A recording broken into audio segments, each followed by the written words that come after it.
Week 10. Let's go.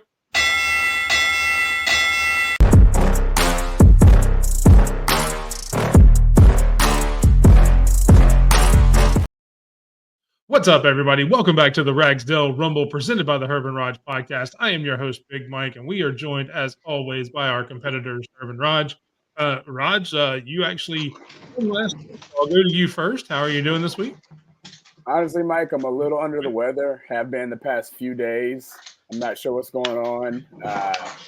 You never do, though. My voice is kind of going away as well. But other than that, I'm surviving. How are you doing, Mike? You're surviving, so not fantastically splendid like usual, which is understandable being sick, being under the weather. But I'm doing slightly splendid right now, not fantastic. Oh, no. Slightly splendid. Slightly Okay. splendid, And we will go to your other half. Herb, how are you doing tonight? Well, just to make up for Rodg not being able to talk, I will talk twice as much, and I will do impressions of him for the whole night and his picks. So I got you, Rodg. Whenever you do impressions of me, I'm going to do an impression of you. Okay. So let's start out by saying by your first impression. Herb, how are you doing tonight? I'm doing fantastically splendid, Mike. I didn't expect the voice. Voice.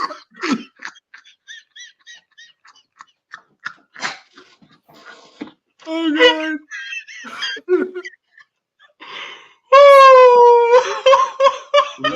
What the heck was that? All right. We're gonna try to get back on track here. I am now doing fantastically splendid as well. As soon as I quit crying. Oh gosh. Maybe the greatest moment in the Ragsdale Rumble history. We will get into week 10 for this week's picks, but as always, we can't do that without recapping week 9. Navy and Vandy, the smart kids and the Americans really let Herb down after making a big deal about it. And I guess the Yale squad stopped Rodg from having a perfect week. So it actually helped Herb out a little bit. I had to rely on Texas A&M to not go 0-3 on the versus picks, but whew. Yeah, definitely. That week was a lot better than I thought. I didn't realize we did that well. Yeah, I mean, and the games were a lot better than I expected them to be too. To have a lot of big lines, there were actually a lot of really good games that happened last week that I was surprised by. What did you guys see? Everybody can see 5-2, 6-1, which does make a 2-game lead for Rodg over the season.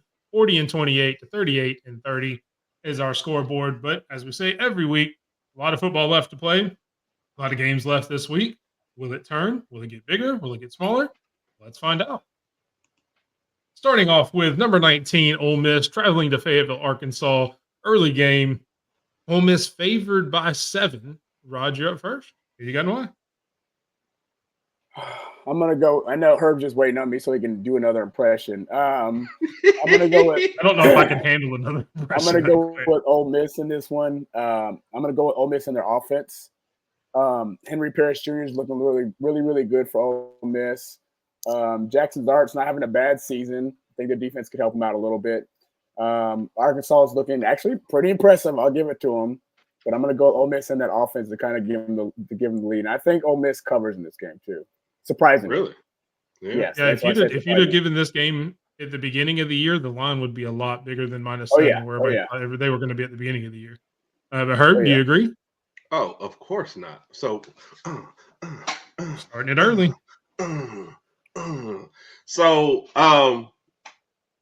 it's like you guys said. I would not expect this game to even be at this line at this point. I didn't realize between Pittman and Lane, the home coach has won every game between them so far. So that and the way Arkansas's quarterback has been playing and the upset potential and how they kind of stifled Tennessee, I like Arkansas at home. I'm taking Arkansas. All right, there we go. The first game, first disagreement. It'd be shaping up to be an exciting week. We will move on to the next game. Texas A&M travels to South Carolina. Texas A&M up to number 10 with some impressive wins. They are favored by 2.5. Herb, you up first on this one. Who you got? Man, this is a purely I'm taking South Carolina because they're at home kind of game. I think that defense will be good for them. I know TAMU's still trying to figure out who's going to be their quarterback in this game. So kudos to them too for changing. Like changing your Yeah. quarterback at halftime of a major game. That takes some big cojones. Don't Oh, know yeah. when I've ever seen that before. But anyway, and maybe this is biased because I watched South Carolina in person at home. I think that defense is tough, and I think if they take a couple chances on offense, I think they'll do enough to win this game. Plus, you got Texas A&M coming off the high of the LSU game, and I think teams probably already talking about Texas because I know we've started doing that. And could it be for the whole SEC? So I think this is the kind of the game that gets them. So I'm going South Carolina. All right, Rodg, what do you think? No, surprisingly, I agree with Herb. And to Herb's point, like we don't know who the quarterback's going to be. Herb because he's so smart. I like him. South Carolina to win. It's not that funny. It's hilarious. But I'm lying. I'm laughing inside. Kind of funny. Kind of funny.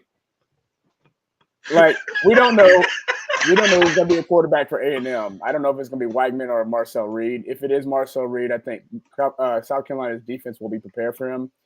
I think they've got the defenders and those edge guys to kind of slow him down a little bit. And I think South Carolina's offense will do just enough to kind of give them the edge in this game. So I'm going to stick with South Carolina too. I like it. All right, everybody going South Carolina. Next up, you have Virginia Tech and Syracuse. This one is picked solely for our guys over at the Cinco Squad because I know Herb has got a bet going on with one of the guys at the Cinco Squad about Syracuse. And I think if they win this game, then he actually wins the bet. Didn't you? Wasn't it bowl eligible at the end of the bet? No, it was like 8 wins. He started off the bet by saying Syracuse would be in the ACC championship game. And I think I talked it down to like 8 wins. Okay. I was like, they're not going to make that. Or maybe the top 4 of the ACC. I'd have to go back and watch that. But it was a little more than bowl eligible for sure. And it looks like they're headed towards that direction anyway, but except for last week. Yeah. Definitely. Well, they are a 4.5-point underdog at home to Virginia Tech. Which is one of the reasons I picked this game for that intrigue and the good line.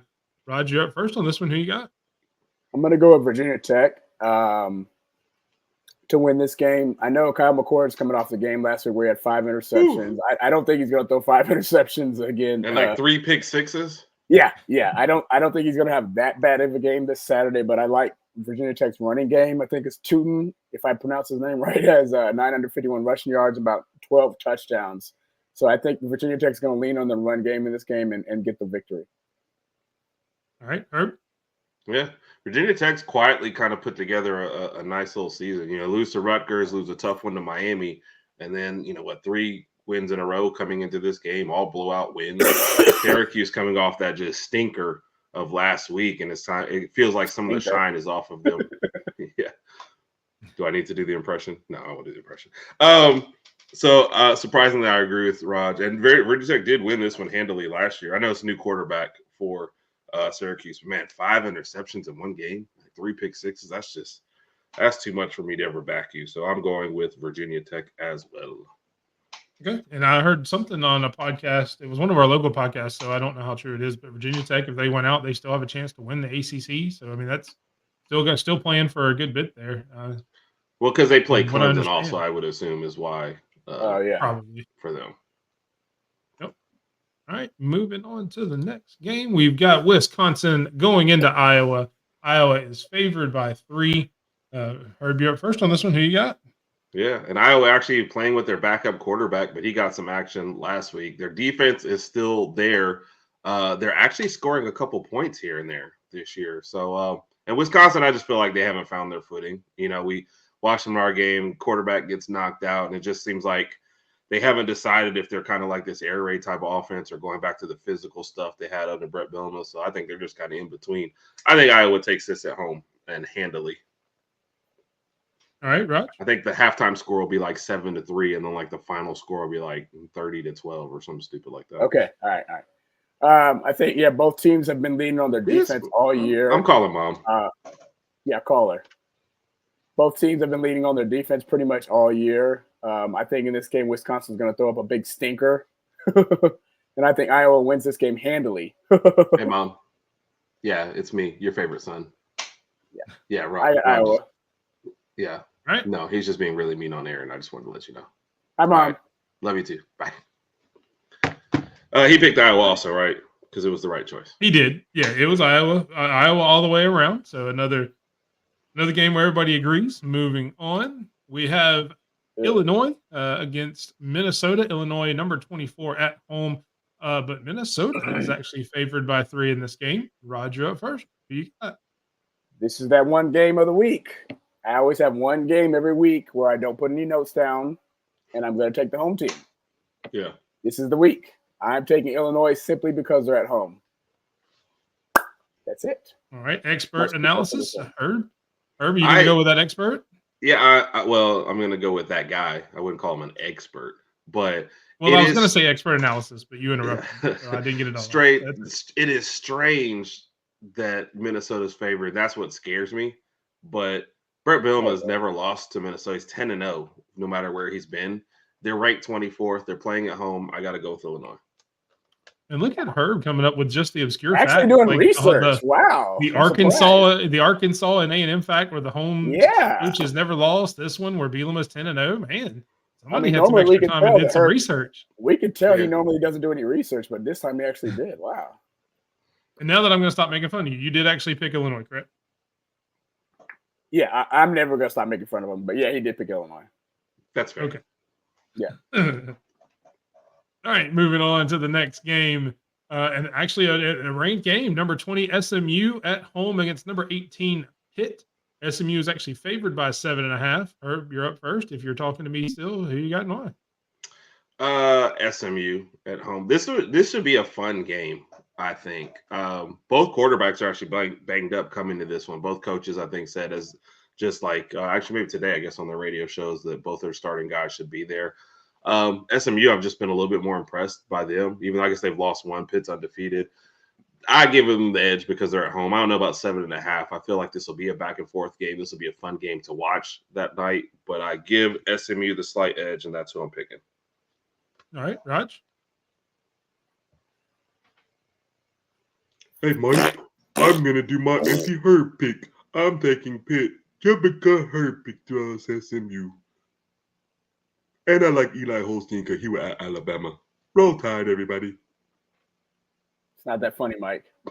Don't you do it. Don't you burst. Mike, don't do this to me. We're LeBron fans. Come on, we stick together. Yeah, how'd LeBron do tonight? Let me go check that score. Oh, that game was They've rigged. lost the last 2 games. So Okay. it's fine. Yeah, I'm riding the Eli Holstein train. I do think, to Herb's point, I do think this is going to be a really, really close game, though. And it's actually going to be one of the more exciting games of the day. You didn't like my expert analysis and impression of you?